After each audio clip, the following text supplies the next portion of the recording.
सुरक्षित है? आप सुरक्षित हैं? हम सुरक्षित हैं? देश का युवा सुरक्षित है? आप बताइए पहले, है कि नहीं? क्यों नहीं है? मोदी जी के राज में युवा को क्या चाहिए? आपका नाम क्या है? नाम से क्या काम है आपका? नाम क्या है नहीं, आपका? काम नाम से बहुत क्या काम है? नाम से ही तो पूरा काम होता है इस देश में। हाँ, ये शौकत अली नाम है। शौकत अली नाम है, मुसलमान है। दाढ़ी और टोपी लगा के घूमिएगा एक बार, हाँ।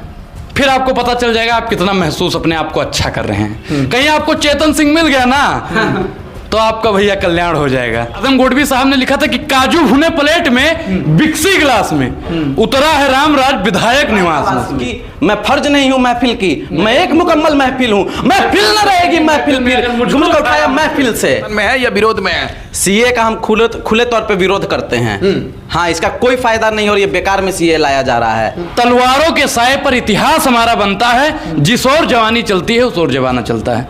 पुलिस को हेडक्वार्टर के बगल में। आप बजरंग दल से जुड़े हुए हैं क्या? नमस्कार, आदाब। देश के अंदर सिटीजनशिप अमेंडमेंट एक्ट बिल यानी कानून लग चुका है। कल ही शाम को नोटिफिकेशन आया, उसके बाद से ही इस पर लोग विरोध और समर्थन जारी करने लगे हैं। तो अरविंद केजरीवाल कहते हैं कि चुनाव के समय सीएए लाना भाजपा सरकार, मोदी सरकार का एक षड्यंत्र है। 10 साल में मोदी जी प्रधानमंत्री हैं, कितने युवाओं को रोजगार दिए हैं, कितने महंगाई किए हैं, इस पे बात क्यों नहीं कर रहे? उसी पे अरविंद केजरीवाल फिर आगे लिखते हैं, कहते हैं क्या जो पड़ोसी देश से उस देश की जनता हमारे देश में आएगी तो युवा आएंगे तो उनको ये मोदी सरकार रोजगार कैसे देगी? अपने देश के लोगों को रोजगार नहीं देती है। भोजपुरी के कलाकार हैं नेहा सिंह राठौर, वो भी ट्वीट करके कहती हैं कि वो कहेंगे सीएए लेकिन आप इलेक्ट्रल बॉन्ड पर रुके रहना, यानी वो सीएए पे मुद्दा भटकाएंगे लेकिन तुम इलेक्ट्रल बॉन्ड पर अड़े रहना। तो हमारे साथ आज खास बातचीत करने के लिए आप हमेशा देखते होंगे अनुराग ओझा जी हैं, जो सोशल एक्टिविस्ट हैं और हमेशा सवाल उठाते रहते हैं, सोशल मीडिया पे आवाज उठाते रहते हैं, हर मुद्दे पर अपनी बात रखते हैं। तो वहीं पर अमितेश पांडे जी हैं, जो सोशल एक्टिविस्ट हैं, जो बिहार से हैं। इन लोगों से आज हम बात करेंगे। दोनों हिंदू समाज से आते हैं, सनातनी हैं, ब्राह्मण समाज से हैं। ये सीए पर, सिटीजनशिप अमेंडमेंट एक्ट पर क्या सोचते हैं? चलिए अनुराग ओझा जी से शुरुआत करते हैं। सर, क्या लग रहा है, देश के अंदर सिटीजनशिप अमेंडमेंट एक्ट बिल आ चुका है, कानून पास हो चुका है, लग गया, नोटिफिकेशन आ गया, आप कैसे देखते हैं? देखिए, अगर एक लाइन में कहा जाए तो भाजपा का काम ही है माहौल बिगाड़ना। कीचड़ फैलेगा नहीं तो कमल खिलेगा नहीं, समझ रहे हैं ना? अब जैसे केजरीवाल जी की आपने शुरू में ही बात करी, इस देश में 46% से ज्यादा पढ़ा लिखा युवा जो है वो बेरोजगारी के लिए धर धर ठोकरे खा रहा है। प्रधानमंत्री नरेंद्र मोदी जी का अभी दायित्व बनता है कि उनको रोजगार दिया जाए, लेकिन वो क्या कर रहे हैं? सीएए पर काम कर रहे हैं। अगर प्रधानमंत्री नरेंद्र मोदी जी चाहते तो उनको रोजगार भी दे सकते थे। प्रधानमंत्री नरेंद्र मोदी जी चाहते तो महिलाओं को सुरक्षित कर सकते थे। मणिपुर में महिलाओं के साथ में क्या हो रहा है आप भी जानते हैं, हम भी जानते हैं। देश की मीडिया, कल से ही मैं देख रहा हूं, मुझे अगर मेरे सामने बड़का मीडिया वाला आ जाता ना तो साहब मैं उसे जी भर के जो मेरे अंदर थी पूरी भड़ास निकाल देता कि उनका दायित्व बनता है इलेक्टोरल बोर्ड पे बात की जाए। जो एसबीआई के अंदर दुनिया भर का पैसा जमा है भाजपा का, वो पैसा पे चर्चा की जाए। लेकिन आज जो मीडिया है, गोदी मीडिया है, प्रधानमंत्री नरेंद्र मोदी का चरण चंबुकम करने वाली मीडिया है, तलवा चाटने वाली मीडिया है, वो मीडिया सिर्फ सीएए पर बात कर रही है और दिखा रहे हैं लोग खुशी मना रहे हैं। अरे भाई साहब, अरे हम क्या कह रहे हैं कि पटाखे कौन छोड़ता है? सीमा हैदर, अगर सीमा हैदर को जानते हैं ना, सीमा हैदर को भी जानते हैं, सचिन को भी जानते हैं। 500 रुपए हम आपको दे देंगे तो आप जाके पटाखा भी फोड़ देंगे, आप जाके मिठाई भी बांट देंगे, आप जाके कुछ भी कर सकते हैं। लेकिन जब इस देश में युवाओं को रोजगार अगर हर साल 2 करोड़ देते ना तो इस देश का युवा खुश होता प्रधानमंत्री नरेंद्र मोदी से। अगर प्रधानमंत्री नरेंद्र मोदी जी 15 लाख रुपए दिए होते तो देश का हर एक व्यक्ति खुश होता। सीमा हैदर भी शायद खुश हो जाती। क्या सीएए आज तक सुनिए भाई, आज तक के लिए, आज तक के मैंने उस पर देखा था, उसने सीमा हैदर की भी पोस्ट अपलोड की थी। अब आप बताइए कि सीमा हैदर की पोस्ट करना उसके लिए बहुत जरूरी है आज तक के लिए, लेकिन 2 करोड़ रोजगार कैसे दिया जाए वो जरूरी नहीं है। इलेक्ट्रॉल बोर्ड पर चर्चा की जाए वो आज तक के लिए जरूरी नहीं है। प्रधानमंत्री नरेंद्र मोदी जी जो आरक्षण को खत्म करने की बात किए हैं वो आज तक के लिए एनडीटीवी के लिए, बड़े बड़े पत्रकारों के लिए जरूरी नहीं है। उनके लिए जरूरी है तो सीएए। तो क्या सीए आने से फायदा नहीं होगा देश की जनता को? 5 फायदा हमको गिनवाइए भाई उससे। कौन सा फायदा है? नहीं भाजपा अनुराग ओझा को अगर भाई साहब अभी हमारा जो छोटा सा घर है उसको बड़का घर बना दीजिए, सीए लाएगी, हमको कोई दिक्कत नहीं है। अनुराग ओझा के पास 5 कट्ठा जमीन है, अगर उसको 50 कट्ठा बना दीजिए तो भैया हमको कोई दिक्कत नहीं है। अनुराग ओझा के बाबूजी रोज कमाते हैं, रोज खाते हैं। अनुराग ओझा के बाबूजी को पक्की नौकरी दे दीजिए, हमको कोई तकलीफ नहीं है। अनुराग ओझा भी पढ़ रहा है, 18% की जीएसटी उस पर लगी है, उसको कम कर दीजिएगा, अनुराग ओझा को कोई दिक्कत नहीं है। अनुराग ओझा ग्रेजुएशन कंप्लीट करते हैं, उसको सरकारी नौकरी मिल जाए, अनुराग ओझा को कोई तकलीफ नहीं है। अनुराग ओझा के घर में 4 लोग हैं, चारों लोग के खाते में 15-15 लाख आ जाए, मुझे CAA से कोई मतलब ही नहीं है। अरे हमको नहीं भैया, आप CAA लाओ, मनोज NRC लाओ, मनोज जो मर्जी आपकी ले आओ, लेकिन जो आपने वादा किया था उस वादे को पूरा कीजिए प्रधानमंत्री जी, नहीं तो इस देश की जनता है आपको माफ नहीं करेगी। वो तो कह रहे हैं कि भाजपा के लोग के पड़ोसी जो हिंदू दूसरे देश में प्रताड़ित हुए हैं उनको नागरिकता दी जाएगी ना, दूसरे देश के हिंदू। चीज बताइए कि दूसरे देश के लोगों को नागरिकता दी जाएगी, लेकिन जो इस देश में प्रताड़ित हो रहा है उसको उसका हक अधिकार कब मिलेगा? कौन प्रताड़ित हो रहा है? इस देश का किसान, इस देश का युवा, इस देश की महिलाएं, इस देश का मुसलमान, इस देश का भारत का सबसे बड़ा संविधान, ये 5 लोग खतरे में है। और 5 को अगर कोई बचा सकता है तो नरेंद्र मोदी है, इस्तीफा देकर बस।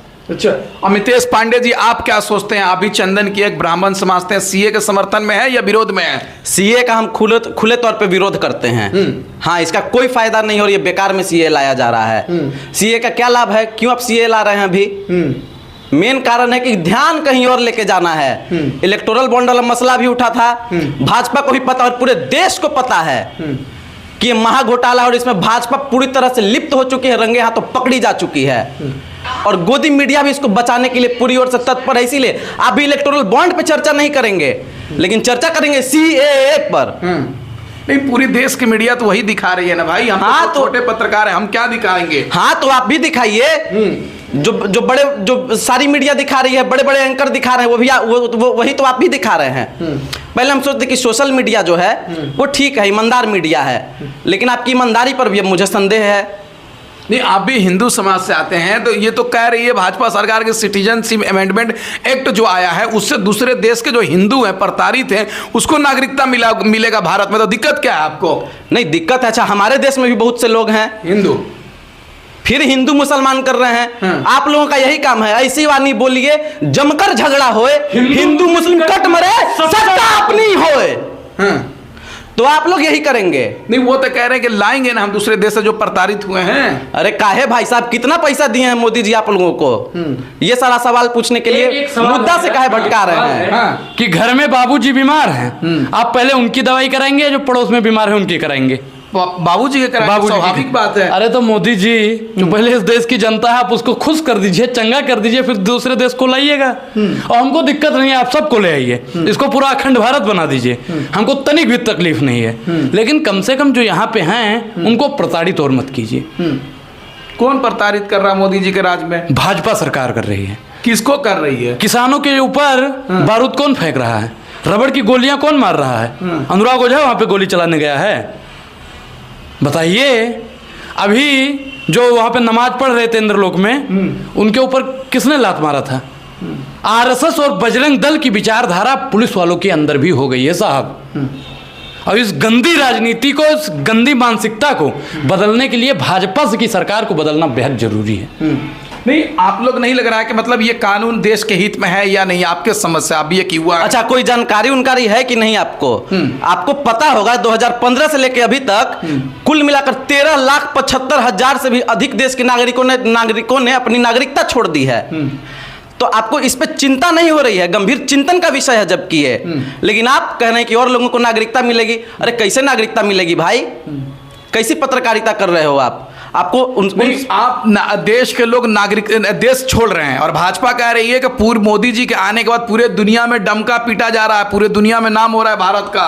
कहाँ नाम हो रहा है? दुनिया जान रही है क्या स्थिति है देश में। आप जाते हैं, मोदी जी जाते हैं बाहर के इस्लामिक देशों में, बाहर के मुसलमानों से गले मिलते हैं और यहाँ के मुसलमानों को पिटवाते हैं, प्रताड़ित करवाते हैं। बाहर जाएंगे, बोलेंगे जय श्री राम, बोलते हैं ना हमेशा। देश में भी बोलते हैं जय श्री राम, और साफ साफ कहते हैं कि देश में राम राज्य आ गया है। बोलते हैं ना जी, बोलिए आप। हाँ हाँ बोलते हैं वो लोग, बोलते तो हैं। भाजपा के लोग भी कहते हैं कि राम राज लाना है। अच्छा, तो राम राज्य की परिभाषा क्या है, आप लोग बताइए। क्या है राम राज्य? बताइए क्या परिभाषा है। उत्तर प्रदेश में योगी जी जो चला रहे हैं वही राम राज है। अच्छा, ये राम राज्य में अच्छा लीक हो जाए राम राज्य है? क्या कह रहे हैं? उत्तर प्रदेश में पेपर लीक हो जाए ये राम राज्य में है? राम राज्य के समय पर महंगाई कितनी थी, राम राज्य के समय पर बेरोजगारी कितनी थी, राम राज्य के समय पर किसान की हाल कैसी थी, राम राज्य के समय पर पिछड़ा दलित आदिवासी का हाल कैसा था, महिलाओं की स्थिति कैसी थी। आपने देखा होगा कैसे हमारी ओलंपिक जीती हुई महिला बहनें वहां उत्तर प्रदेश की ही थी ना जी। और आपको पता होगा कुश्ती संघ के अध्यक्ष हमारे माननीय सांसद बृजभूषण शरण सिंह जी, और उनकी गिरफ्तारी तक नहीं हो पाई, केवल एक FIR कराने के लिए इतना ज्यादा संघर्ष और मेहनत करना पड़ा उन्हें। और उसके बाद भी बृजभूषण शरण सिंह क्या कहता है खुलेआम मंच पे आकर के कि मैं फर्ज नहीं हूं महफिल की, मैं एक मुकम्मल महफिल हूं, महफिल न रहेगी महफिल फिर मुझको उठाया महफिल से। तो मतलब वो क्या कहना चाह रहा है कि प्रधानमंत्री जी का मुझे सीधा सीधा संरक्षण है, अमित शाह का हाथ है मेरे ऊपर, मेरा पुलिस प्रशासन कोर्ट कचहरी संविधान कानून कुछ नहीं कर सकता। और आप कहना कि राम राज्य है भैया। नहीं काजू भुने प्लेट में क्या करें? आदम गोडवी साहब ने लिखा था कि काजू भुने प्लेट में बिक्सी गिलास में उतरा है राम राज विधायक निवास में। तो ये राम राज्य है उत्तर प्रदेश में भाई, जनता का नहीं है राम राज। कहां से राम राज्य है? कौन सुरक्षित है? आप सुरक्षित हैं, हम सुरक्षित हैं, देश का युवा सुरक्षित, आप बताइए पहले है कि नहीं? क्यों नहीं है? मोदी जी के राज युवा को क्या चाहिए? आपका नाम क्या है? नाम से क्या काम है आपका? नाम क्या है नहीं, आपका? काम नाम से बहुत क्या काम है? नाम से ही तो पूरा काम होता है इस देश में। नाम क्या है आपका? नाम से क्या? नाम बताइएगा। नहीं, नाम से अभी मैं आपकी दिक्कत आपके सामने रख देता हूँ। आपका नाम क्या है? नहीं, नाम से आपका नाम क्या है भाई? हमारा मान लिया शौकत अली नाम है। शौकत अली नाम है, मुसलमान है। दाढ़ी और टोपी लगा के घूमिएगा एक बार, फिर आपको पता चल जाएगा आप कितना महसूस अपने आप को अच्छा कर रहे हैं। कहीं आपको चेतन सिंह मिल गया ना तो आपका भैया कल्याण हो जाएगा। अगर आप कहीं वहीं होते दिल्ली में नमाज पढ़ रहे होते उस समय, तो उस समय वो पुलिस वाला कैसे सेवा कर रहा था उतना तो RSS और बजरंग दल वाला भी नहीं करता है। नहीं तो वो नहीं कितना लोग तो नहीं, अच्छा आपके हिसाब से मालूम है, हमको मालूम है जन्नत की हकीकत, लेकिन दिल को खुश रखने का गालिब ख्याल अच्छा है। तो यही हाल है। जो पुलिस वाले की बात कर रहे हैं, आपके नमाजियों पे लात चलाया था, वो पुलिस वालों के नहीं, बिल्कुल है, पूरे देश के हैं, पूरे देश सबके हैं। जो कैसे लग रहा है आपके नमाजी? जो नमाजी नहीं, हमारे वो गलत वापस ले लेता हूं। जो रुकिए, 10 लाख लोग देख रहे हैं आपको, 10 लाख लोग देख रहे हैं, माफी मांगिए। नमाजी लोग थे उन पे पुलिस वाले ने जो लात चलाया है, उनके समर्थन में बजरंग दल के लोग धरने के पुलिस स्टेशन के बाहर खड़े, पुलिस को हेडक्वार्टर के बगल में। आप बजरंग दल से जुड़े हुए हैं क्या? बोलिए। नहीं, हम नहीं है, लेकिन वहां आप क्यों समर्थन कर रहे हैं उनका? हम समर्थन कर रहे हैं, हम ग्रुप सीधा मोबाइल का ग्रुप दिखाइए कि बजरंग दल। अरे हमारा नहीं है संबंध भाई बजरंग दल से, नहीं है। बजरंग दल के लोग तो खड़े हैं ना पुलिस हेडक्वार्टर के बाहर धरने दे रहे हैं कि पुलिस वाले को रिहा किया जाए जिनको सस्पेंड किया गया है। अब मानसिकता देखिए कि उसका ताल्लुकात कहीं ना कहीं बजरंग दल से था, तभी तो उसके समर्थन में खड़े हैं। मुसलमान के समर्थन में कोई RSS या बजरंग दल का लोग खड़ा हुआ नहीं। अमित शाह की पुलिस बड़ी फिट पुलिस है, मुसलमानों को सही सेवा दे रही है। और आप भी एक भी बार उनके समर्थन में कुछ नहीं बोले, ना कुछ पूछें, और उल्टा करें कि आपके नमाजी। अरे भाई साहब, वो पूरे देश के नमाजी, अभी रमजान का महीना चल रहा है, कम से कम अभी तो आपको इस तरह की बातें नहीं करनी चाहिए। भेदभाव फैला रहे हैं, नफरत फैला रहे हैं, इससे क्या किसका भला होने वाला है? कोई लाभ होने वाला है किसी का? तो आप लोग चाहते क्या है? आप लोग क्या चाहते हैं? चाहते हैं कि जो राम राज्य की परिभाषा है वो सही से यहाँ पे अपना रहे। अच्छा, एक आखिरी सवाल आखिरी सवाल आपसे जान लेते हैं कि कुछ दिन बचे हैं लोकसभा का चुनाव होने में, क्या होना चाहिए देश के अंदर? मोदी जी को तीसरी बार प्रधानमंत्री या बदलाव? बदलाव होना चाहिए, एकदम खुले तौर पे कहूंगा कि बदलाव होना चाहिए, क्योंकि देश में जो अभी स्थिति कर रखी है इन्होंने, महंगाई चरम सीमा पे, बेरोजगारी चरम सीमा पे, और अब तो भ्रष्टाचार भी चरम सीमा पे आ गया है, और गोदी मीडिया की दलाली भी चरम सीमा पे है। और भ्रष्टाचार के चरम सीमा पे आने का एक कारण ये भी है क्योंकि अगर वो भ्रष्टाचार नहीं करेंगे तो आप जैसे दलालों को पैसा कहां से भेजेंगे? तो चाहते हैं कि मोदी जी पर बदलाव हो जाए इस बार? हाँ, बिल्कुल बदलाव होना चाहिए। इंडिया गठबंधन जीतना चाहिए। हाँ, इंडिया गठबंधन जीतना चाहिए, बिल्कुल जीतना चाहिए। क्या जीतेगा? और वो जो 400 पार कहे हैं, 400 पार वो नहीं, 400 पार हम करेंगे। और अगर वो गलती से 400 पार कर लिए तो 400 रुपए के पार आपका 400 रुपए के पार आपका सरसों तेल हो जाएगा, नमक हो जाएगा, बाकी खाने पीने की वस्तुएं हो जाएंगी, ही डीजल पेट्रोल सब हो जाएगा। ठीक, आप क्या सोच रहे हैं, मोदी जी तीसरी बार प्रधानमंत्री बनेंगे या बदलाव होगा? देखिए, युवा ने ठाना है। हाँ। तलवारों के साए पर इतिहास हमारा बनता है, जिस ओर जवानी चलती है उस ओर जमाना चलता है। तो मतलब आप लोग चाह रहे हैं बिल्कुल बदलाव होगा। राहुल गांधी के साथ चल रहे हैं, इंडिया गठबंधन के साथ। बिल्कुल इंडिया अलायंस की सरकार बननी चाहिए, और अनुराग ओझा इंडिया अलायंस से भी सवाल करेगा, और देश में महंगाई, बेरोजगारी, भुखमरी, महिला सशक्तिकरण, किसान जवान सबको चंगा करने का अगर कोई काम करेगा तो वो इंडिया अलायंस के लोग करेंगे। चलिए, बहुत शुक्रिया बातचीत करने के लिए अनुराग ओझा जी, अमितेश पांडे जी, बहुत आप लोग टाइम दिए। ये गोंडा यूपी से हैं और ये भाई साहब पटना से हैं, और हमारी मुलाकात अभी पटना में हुई है, और दोनों भाइयों से हमने बातचीत किया सीए और एनआरसी जो सिटीजनशिप अमेंडमेंट एक्ट आया है उस पर, और तमाम मुद्दों पर हमने बातचीत किया। इन लोगों ने अपने तमाम मुद्दों पर अपनी अपनी राय दे दी है। इस वीडियो के बारे में आपकी राय क्या है, कमेंट करके बताएं, और हमारे चैनल से नहीं जुड़े हैं तो सब्सक्राइब करके जुड़ जाए। धन्यवाद।